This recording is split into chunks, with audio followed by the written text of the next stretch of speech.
So, I want you to get up now. I want all of you to get up out of your chairs. I want you to get up right now and go to the window, open it, and stick your head out and yell, "Burn out the day, burn out the night. I can't see no reason to put up a fight. I'm living for guilt." Hello and welcome to Flick Check. I'm your host, Andrew Waltman. With me as always, my sidekick slash band leader, Discount Paul Schaefer. How you doing today, Paul? Oh, how you doing there, Andrew? I'm still alive, aren't I? Now, I understand that Paul says he has a surprise for us. I'm pretty sure he's going to want to save that for the end of the show, but what the hell. Paul, can you tell us what it is? No, I do want to save that for the end of the show, but I have a great story. Last week, I got to see The Late Show with David Letterman in person. I could see from your shirt, yeah. You want to tell us about that? Oh, you bet I do. Well, I went down to New York City. Here I am, taking a selfie in front of the Ed Sullivan Theater. Is that my sweatshirt? Possessions are fleeting. Okay, did you get to meet the real Paul Schaefer? Unfortunately, no. I was seated in the balcony, so I was within 20 feet of him, and the camera panned over the audience, and I got on TV. Steve, do we have a video clip? No? Well, do we have a picture? Yeah, there I am, wearing the green shirt. Gotta say, Paul, that doesn't look like you. That kind of looks like me. Well, as I've said before, we do kind of look alike. Frankly, you know, when I'm not wearing the sunglasses, it's kind of like telling who's Mickey and who's Minnie when Minnie's not wearing a bow. But I had a great time. I'll never forget this trip. Okay, and we'll be back with Paul towards the end of the show for whatever this surprise that he's not telling me about is. Movie news, there was a ton of it between Marvel and DC announcing their movie slates. That would take way too long to go through right now, so you can check out my thoughts on that at andrewsmovieblog.blogspot.com. The Andrew Waltman Film Blog, established 2012. All rights reserved. Well, some rights reserved. Anyway, I will say this. I do believe that Marvel is still ahead, but DC, they're on their way. What's the first movie on our docket? Yes, The Judge. Robert Downey Jr. still remains one of my absolute favorite actors. And Robert Duvall. Never been a huge fan of him, but never had anything against him. A very well-acted movie that highlights a relationship between a father and a son. It was nowhere near as good as it could have been. Frankly, it teetered a little too much in sentimentality for me. And it dropped a lot of its plot threads. Like, there are things that they talk about, and you wonder why the hell they were never resolved. Kind of feels a little lazy to me, but I don't expect to see this around at awards time that much. Maybe a nomination for Robert Duvall in some of the smaller award ceremonies, but otherwise, The Judge was kind of forgettable, other than its great acting. Next, we have Fury, with Brad Pitt, Shia LaBeouf. Is he famous anymore? I don't even know. It was interesting. Like, you could see a ton of World War II movies in your lifetime. Still, it's fun when somebody has a fresh take on it. This is set mostly inside a tank. I don't think that's something we've really seen before, and definitely brought about a different side. The acting is superb. If I had one complaint about this movie, and I think I'd only have one, way too gory. I mean, this may be one of the darkest World War II movies I've ever seen. They show a lot of violence. So, discretion advised. Do not watch if you can't handle blood. Okay, we do have two more reviews to get to today, but first we're going to take a break because we have something very special for you. An old friend of mine from high school, who now attends SUNY Purchase, her name Jessie Pauli, and she's going to give us a female's perspective on the movie Gone Girl. So check that out. We'll be right back. Hi, my name is Jessie Pauli. I'm going to be giving a brief review on Gone Girl. It's a little bit long overdue because I saw it about 2 weeks ago, but it's still going to be a review nonetheless. Oh, and I also read the book about 2 years ago, so, bear with me.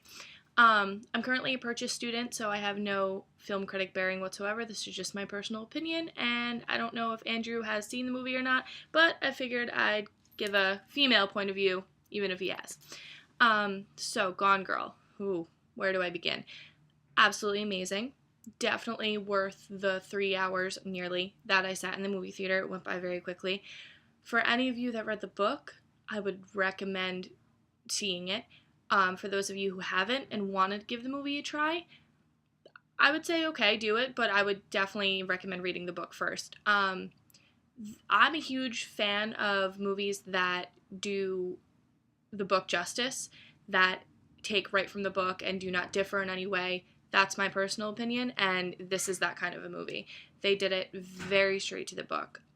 It was quite detailed. Not as detailed as the book, obviously. The book's quite long, but they definitely stayed towards the book.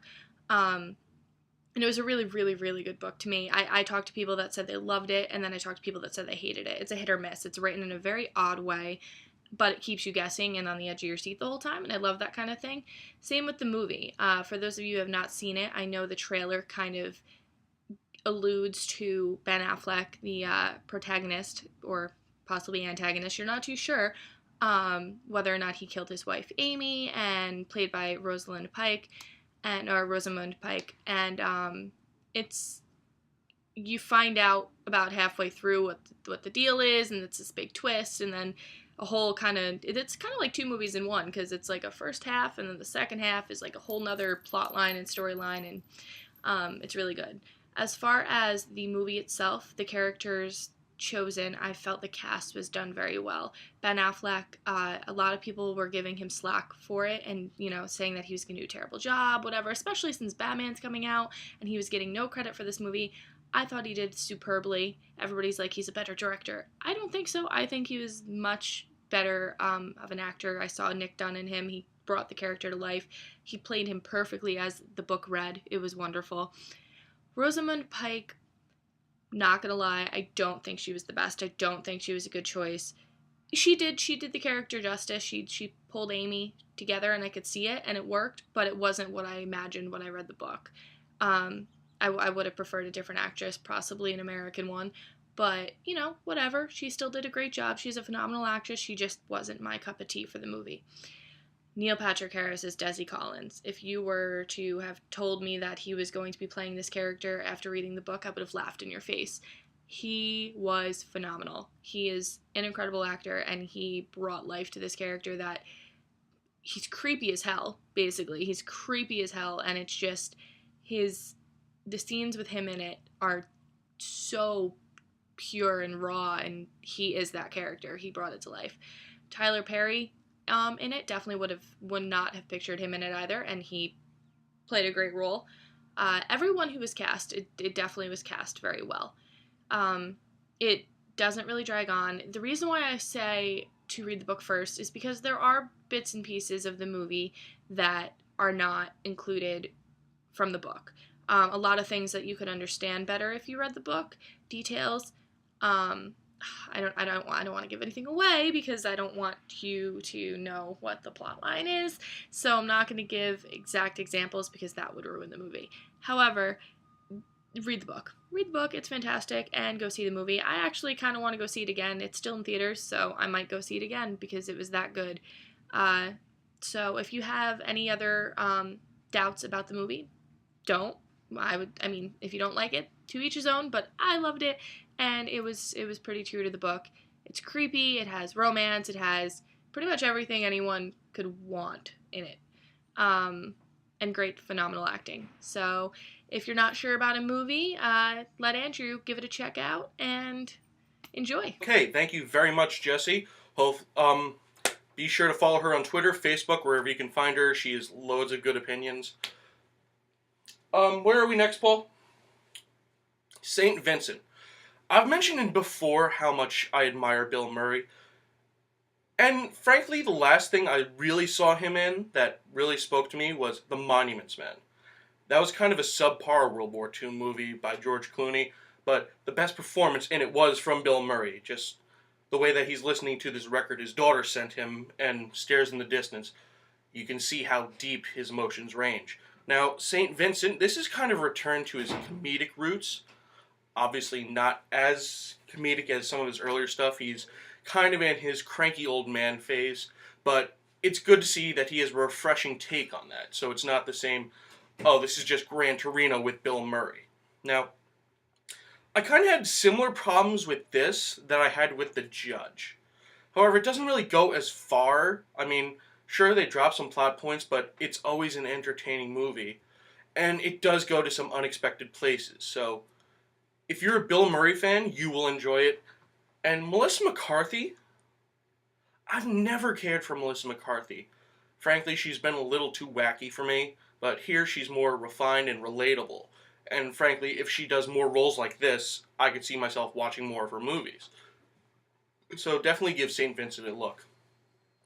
And the final movie we're going to review today is actually a suggestion from a friend of mine, Miss Samantha Verbert. Shout out. The Double. I actually watched this on Halloween night. It's obviously not like your typical scary movie, but it's very mentally engaging. It has Jesse Eisenberg. What's her name from Alice in Wonderland? I can never pronounce it right. Mia Wasikowski. Wallace Shawn. Frank, I've heard about this movie in the past. I didn't know Wallace Shawn was in it. So, a very talented cast. Frankly, this movie, we've seen the whole, like, oh, this guy looks exactly like me. Let's switch places a couple times. This is very dark. This goes to different places with this kind of thing, with life switching. It's deep. It speaks to, like, it actually speaks about, like, corporate America in a way, about how faceless things can be and how someone can get lost in a crowd. Frankly, there's a lot of literary value you can find in this movie. It's thrilling.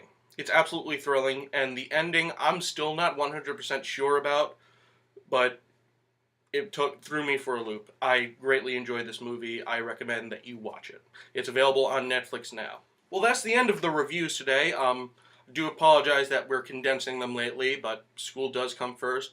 We're going to work on getting on the one review for one show format soon, hopefully with Interstellar.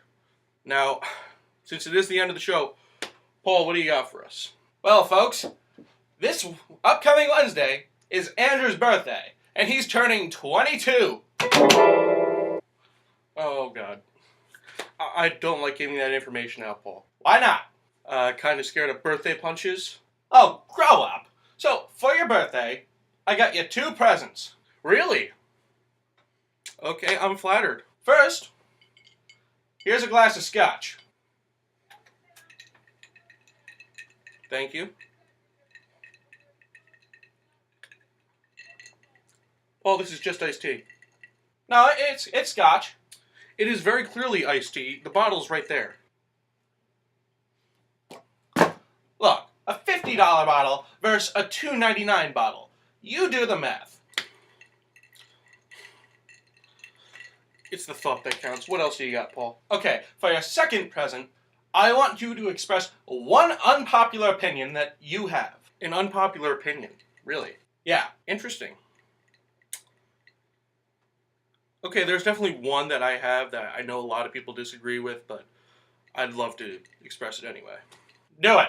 No regrets. Happy birthday, Andrew. Okay. I do not care for Johnny Depp. Frankly, he has talent, he wastes it. It seems like the only roles he takes are ones that come with a multi-million-dollar paycheck and a guaranteed t-shirt line at Hot Topic. The last thing I actually liked him in was the 2 minutes of 21 Jump Street that he was in, and frankly that ended with him being shot. And before that, I liked the first Pirates of the Caribbean. You know, it actually does quench my thirst. I don't mind that, like, he mostly does these eccentric roles, but I want to see a little more substance from him, you know? I was hoping that we would get something a little different from Transcendence, but that was just boring. And frankly, it was as disappointing as seeing the mall Easter Bunny without his head. And just taking a cigarette break. Johnny Depp, I want to like you, but you gotta give me a reason. I really loved him in Platoon. I know that was a small role. And frankly, his debut in A Nightmare on Elm Street, that was fantastic. So, I don't mind, like, the wildly eccentric Johnny Depp that does all these weird Tim Burton roles. I'm not too hot about Tim Burton either, but one opinion at a time. I just want to see some normal Johnny Depp, too. Like, some grounded, like, regular, down-to-earth guy. I don't even care if he, like, make a bunch of homages to Edward Scissorhands or Charlie in the... Nope. Charlie in the Chocolate Factory, the remake was absolute crap. I mean, that's kind of an insult to Gene Wilder. So, Johnny Depp, get it together. Thank you. And remember, folks, this is, by its very nature, an unpopular opinion. That's right. If you disagree, please feel free to debate with me. I always welcome that. I like discussing movies with people. Thank you, Paul. That actually felt really good. Here's to being 22. Okay, this has been Flick Check. I'm your host, Andrew Waldman. I'd like to thank Discount Paul Schaefer for being with us again. And I'd like to thank Jessie Pauli for sending in that lovely review of Gone Girl. Hopefully we could talk her into doing more in the future, but one thing at a time. So remember, if you're not sure about a flick, let me give it a check. Have a good night. And the men who hold high places must be the ones who start. Stop the song. Okay, yes, folks, I am sorry to interrupt Rush. I would never do that unless it was for something important. I was in the midst of editing today's show when the news broke about the subtitle for the new Star Wars movie. It is officially going to be titled Star Wars The Force Awakens. Now, that is pretty ominous. Who knows exactly what it means? I choose to believe that this has something to do with the dark side coming back. We've seen a lot of concept art leak, and we keep hearing whispers of a character called the Inquisitor. Now, what does this all mean? We don't know, but as more information becomes available, you can look on my page on Facebook, and we will dissect it one by one. So, now, if you're not sure about a flick, let me give it a check. Back to Rush. The new reality, closer to the heart, closer to the heart.